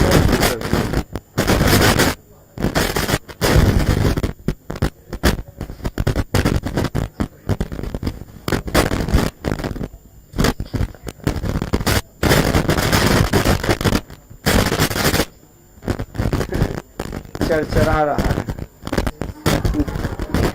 कमेंट कर रहे हैं लोग।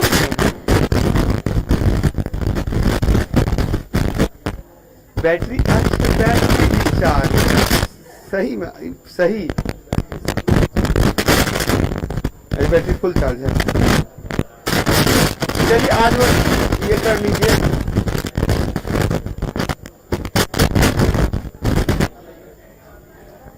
हाँ, तो ये हो गया चंद्रगुप्त मौर्य। चंद्रगुप्त मौर्य का जो शासन काल है कब से कब तक है? 323 ईसा पूर्व से 299 ईसा पूर्व तक। हाँ लिखिएगा, सुदर्शन झील के निर्माण के समय सौराष्ट्र का गवर्नर पुष्यगुप्त था। पुष्यगुप्त था, पुष्य,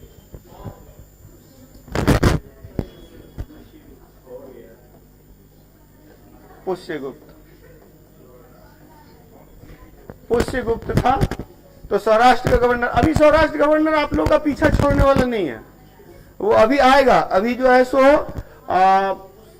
गुप्त शासक तक, गुप्त शासक स्कंद गुप्त तक इसकी चर्चा होगी।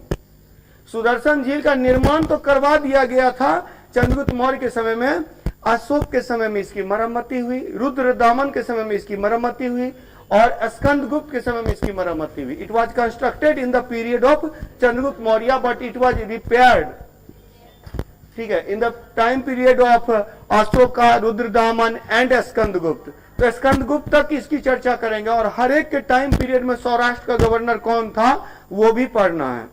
अशोक के समय में तुषास्प था, रुद्रदामन के समय में सुविशाख था, और जो किसके स्कंदगुप्त के समय में पर्णदत्त था, जिसका पुत्र चक्रपालित था, जिसने इसकी मरम्मती करवाई थी। तो उसके बारे में आगे पढ़ना है। अभी बस इतना याद रखना है, चंद्रगुप्त मौर्य से रिलेटेड इतने पॉइंट्स आपके लिए इंपॉर्टेंट हो गए। चंद्रगुप्त मौर्य के बाद आता है बिंदुसार। क्लियर?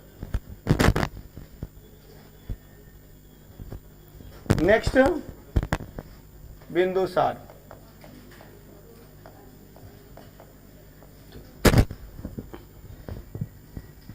बिंदुसार का समय कितना से कितना है? 299 टू 273 बीसी, 299 से 273 ईसा पूर्व। बिंदुसार के काल को 3 घटनाओं से हम लोग समझते हैं, 3 बातें इसके काल से संबंधित हैं।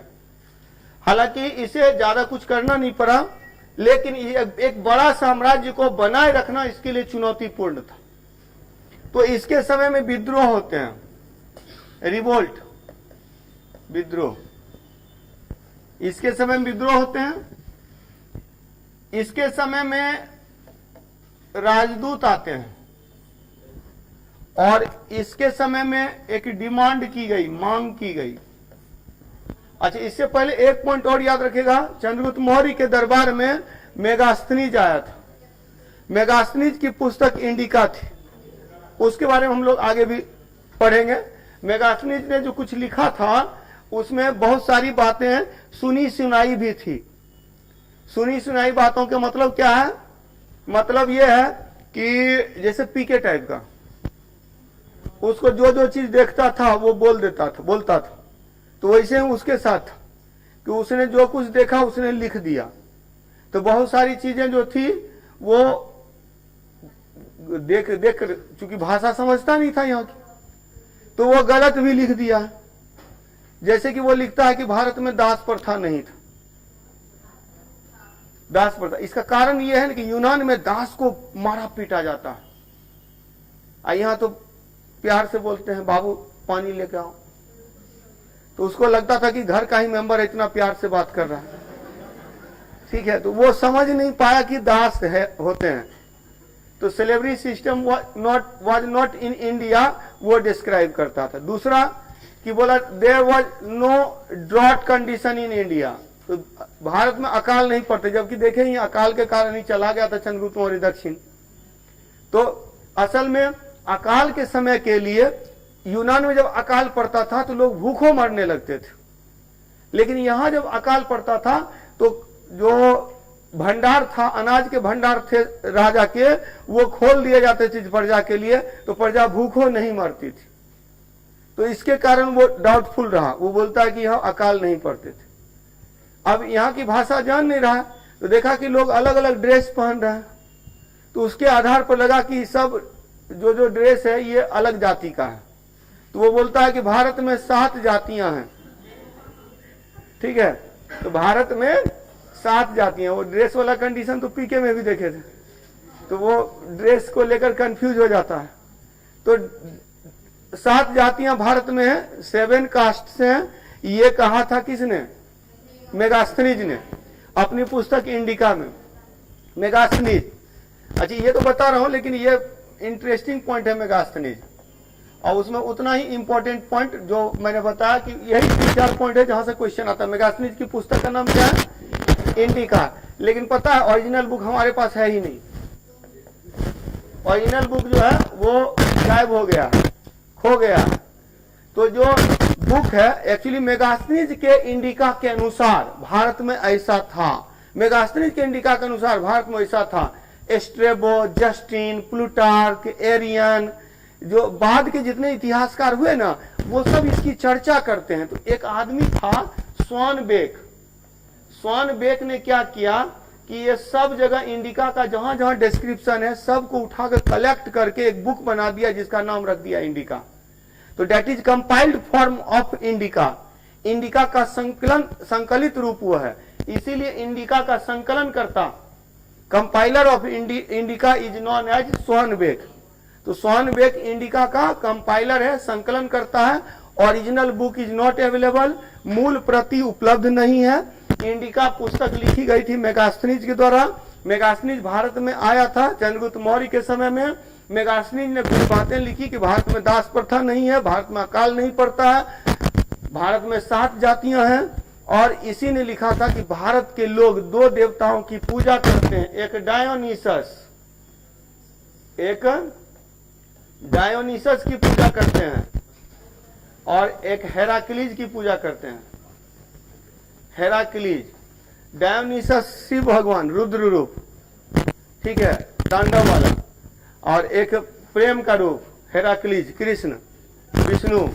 तो कृष्ण की पूजा करते हैं और शिव की पूजा करते हैं। तो कृष्ण को हेराक्लीज के रूप में और शिव को डायोनिसस के रूप में डिस्क्राइब किया है मेगास्थनीज ने। मेगास्थनीज से रिलेटेड इतना ही पॉइंट पूछा जाता है, इतने ही क्वेश्चन बनते हैं।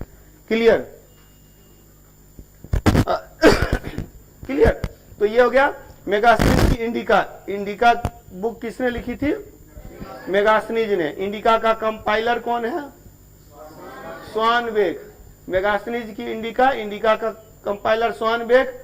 मेगास्थनीज के अनुसार भारत के लोग 2 देवताओं की पूजा करते थे, Dionysus Heracles, Dionysus Shiva, Heracles Krishna. Heracles Krishna, Dionysus Shiva. और इसके बाद मेगास्थनीज ने कहा 7 जातियां होती हैं, 7 कास्ट हैं। मेगास्थनीज ने कहा दास प्रथा नहीं था। मेगास्थनीज ने कहा था कि यहाँ अकाल नहीं पड़ते हैं। क्लियर? अब देखिए बिंदुसार से रिलेटेड पॉइंट्स। बिंदुसार, तो बिंदुसार से रिलेटेड पॉइंट है कि in the time period of Bindusara there were 3 revolts in 2 places. 2 स्थान पर 3 विद्रोह हुए। 2 स्थान पर 3 विद्रोह हुए। कहां कहां? तो तक्षशिला में, इन तक्षशिला 2 विद्रोह हुआ। इन उज्जैन में 1 विद्रोह हुआ। राजदूत, इसके समय में राजदूत आया था। एक आया था डायमेकस, एक आया था डायोनिसस। ठीक है। अब एक बार किसी स्टूडेंट ने पूछा कि सर आपने बताया डायोनिसस शिव को कहते थे, तो यहाँ कोई शिव कुमार नहीं होता है, तो वैसे ही डायोनिसस नाम हो सकता है। ठीक है, तो डायोनिसस शिव के लिए प्रयोग भी किया है, डायोनिसस नाम भी है, राजदूत भी है। तो राजदूत है डायमेकस डायोनिसस। इसने मांग किया था सीरिया किंग से, सीरिया नरेश से। ठीक है, तो एम्बेसडर कौन है? तो एम्बेसडर है डायमेकस एंड डायोनीसस, डायमेकस एंड डायोनीसस, डायोनीसस, डायोनीसस और डायमेकस आज सीरिया किंग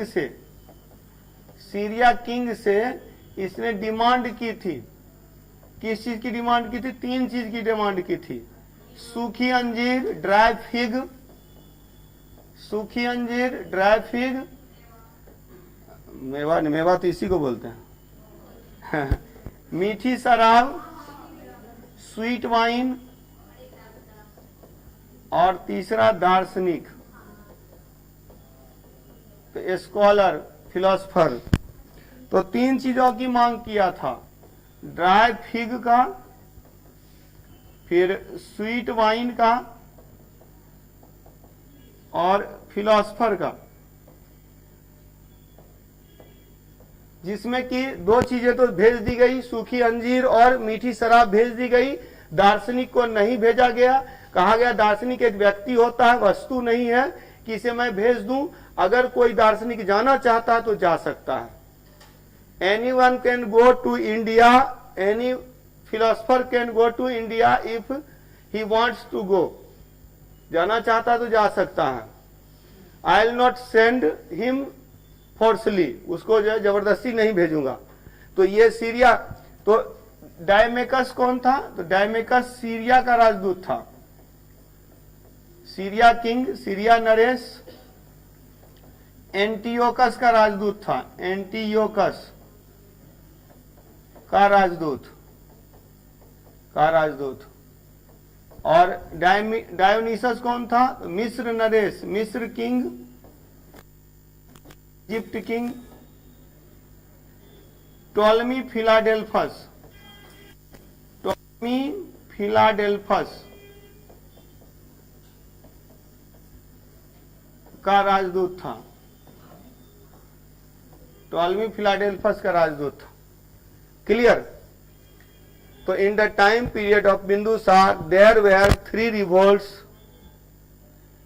ठीक है, देयर वेर 3 रिवोल्ट्स, 3 रिवोल्ट्स हुए। 2 वॉज इन तक्षशिला, तक्षशिला में 2 विद्रोह हुआ। तक्षशिला में 2 विद्रोह हुआ और उज्जैन में 1 विद्रोह हुआ। बोला जाता है तक्षशिला का जो विद्रोह हुआ था ना, उस विद्रोह को दबाने के लिए सुसीम को भेजा गया। बोला जाता है पहला विद्रोह सुसीम ने दबा दिया, लेकिन दूसरा विद्रोह वो नहीं दबा पाया, तो अशोक जाकर के हेल्प किया था उसकी। अशोक की हेल्प से दूसरे विद्रोह को दबाया। लेकिन फिर मैं बता रहा हूं कि कहानी 2 तरह की है। एक कहानी है कि पहले अशोक ने तक्षशिला का विद्रोह दबाया, फिर अशोक ने ही विद्रोह कर दिया, तो सुसीम जाकर उसके विद्रोह को दबाया। एक कहानी ये है। और दूसरी कहानी जो किताबों में लिखी मिलती है, अशोकावदान, दिव्यावदान, ये सब पुस्तकों में मिलती है, तो वो ये है कि सुसीम ने पहले विद्रोह को दबा दिया, दूसरे विद्रोह में उसको अशोक की हेल्प लेनी पड़ी, अशोक की मदद से। और तक्षशिला के विद्रोह को दबाकर फिर उज्जैन में जब रिवोल्ट होता है, पब्लिक ने रिवोल्ट किया, रिवोल्ट बाय पब्लिक, तो that revolt was suppressed bye Ashoka. Ashok ने उज्जैन के विद्रोह को दबाया। तो जिसमें 273 बीसी में, 273 ईसा पूर्व में, जिस समय बिंदुसार की मृत्यु हुई, उस समय Susima was the governor of Taxila. Susima Taxila का गवर्नर था। And Ashoka was the governor of Ujjain. Ashoka Ujjain का गवर्नर था। तो अब देखिए तक्षशिला कहाँ, उज्जैन कहाँ है। अगर मैप में आप देखेंगे तो हाँ, तो ये जो है तक्षशिला, तक्षशिला यहाँ है, अब उज्जैन यहाँ है, यहाँ पाटलिपुत्र है, तो नजदीक है। आ गया फटाक से, आकर के शासन प्राप्त कर लिया। 273 में ही राजा बन गया अशोक। लेकिन बड़ा भाई था सुसीम, तो फिर अपना राज्याभिषेक नहीं करवाया। Crown ceremony was done in 269 BC, 269 ईसा पूर्व में। इसीलिए 4 साल के बाद, इस बीच में जब ये यहां से आ रहा था, तो रास्ते में ही शूटर भेज करके उसको शूट कर दिया। और उस समय तीरंदाज होते थे, आजकल जो है सो बंदूक वाले शूटर होते हैं। तो 20 लगा तीर जो है वो मार दिया और इस तरह से सुसीम की हत्या करवा दी। तो after the death of Susima, Susima की हत्या के बाद कोई विरोध करने वाला नहीं था तो अशोक शासक बन गया। ठीक है। और ऐसे तो बौद्ध ग्रंथ में मिलता है कि अपने 99 भाइयों की हत्या करके अशोक ने शासन प्राप्त किया। तो थोड़ा लगता है बढ़ा चढ़ा के कहा गया 99 भाई की हत्या करके, जैसे महाभारत में 100 भाई है कौरव, तो बढ़ा चढ़ा के लिखा गया है। हाँ, स्वाभाविक सी बात है। थोड़ा मतलब कि वो कहानियां इसीलिए बोला जाए, वो सब इसीलिए मनगढ़ंत कहानी इसीलिए कहा गया। दोनों का कारण है कि एक्चुअली 100 भाई कौरव थे, उसको 5 पांडव ने हरा दिया। क्यों? क्योंकि वो अधर्म के रास्ते पे थे, ये 5 धर्म के रास्ते पे है। अच्छा अगर कीजिएगा आप तो आप पावरफुल रहिएगा। देखिएगा कि घूस लेने वाला अफसर ऐसे भी डरा हुआ रहता है कि पता नहीं कब पकड़ा जाएंगे, और जो नहीं लेता है वो एकदम सीना तान के चलता है। तो हाँ तो वही बात है। तो इस कारण से क्या होता है ना कि गलत करने पर थोड़ी सी डर बनी रहती है, तो अधर्म की हार होती है, धर्म की जीत होती है। यहाँ भी कुछ, अब यहाँ क्या था, यहाँ बताया बौद्ध धर्म अपना बड़ाई करने के लिए कि ये 99 भाई को मार के शासक बना, लेकिन जब इसने बौद्ध धर्म को अपनाया, इसने हिंसा का त्याग कर दिया, इसने मारपीट छोड़ दिया। बौद्ध धर्म इतना बढ़िया है। तो कुछ इस तरह से तो थोड़ा सा बढ़ा चढ़ा कर कही गई बातें भी है। चलिए ठीक है। तो ये बिंदुसार लिखिएगा एक पॉइंट 273 ईसा पूर्व में इन 273 BC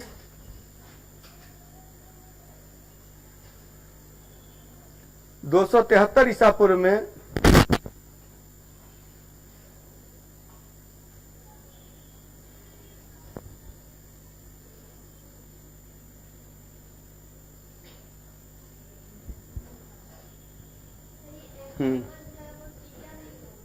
क्या? हाँ, एंटीओकस सीरिया का किंग है। टॉलेमी जो है सो ये मिस्र का शासक, मिस्र किंग नहीं है, नरेश किंग, किंग